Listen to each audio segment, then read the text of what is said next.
Voilà ce à quoi pouvait ressembler, à gros traits, le village de Sérignan-du-Comtat au tournant du XIVe et du XVe siècle. C'était donc un tout petit village avec 29 maisons intramuros en 1414 selon le compois de l'époque. Cet espace reclus derrière ces murailles est bien entendu inconnu.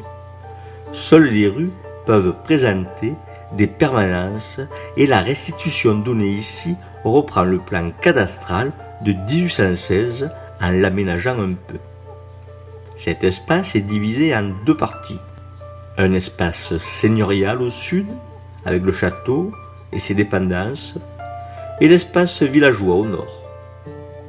Nous ne savons rien de l'espace castral, mais sans doute avait-il encore à la fin du XIVe siècle des allures très médiévales. Par contre, fouilles et études historiennes ont permis de localiser l'entrée du village du XIVe siècle. Elle se localise en lieu et place de la maison de Diane de Poitiers, construite plus tard, au XVIe siècle.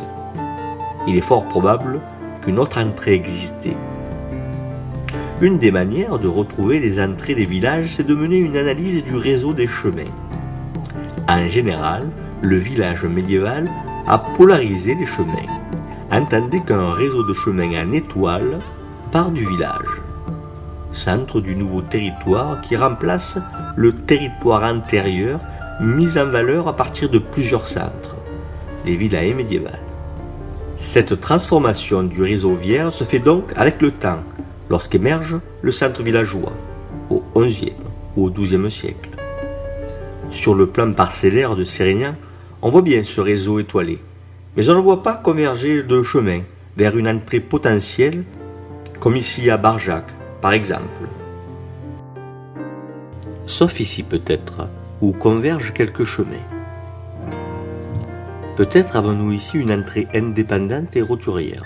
Entendez une entrée spécifique pour les villageois qui auraient pu se voir interdire l'entrée par l'autre porte dédiée au seigneur.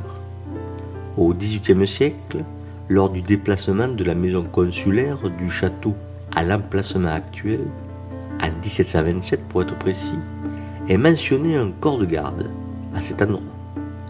Peut-être ressemblait-il à ce que nous avons imaginé, peut-être non, mais en tout cas, il était par là et explique sans doute ce décrochage de la muraille du lieu.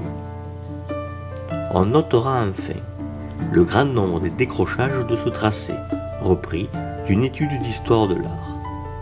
Prenons-le pour ce qu'il est, une hypothèse, mais disons tout de même qu'à chaque décrochage pourrait correspondre une tour.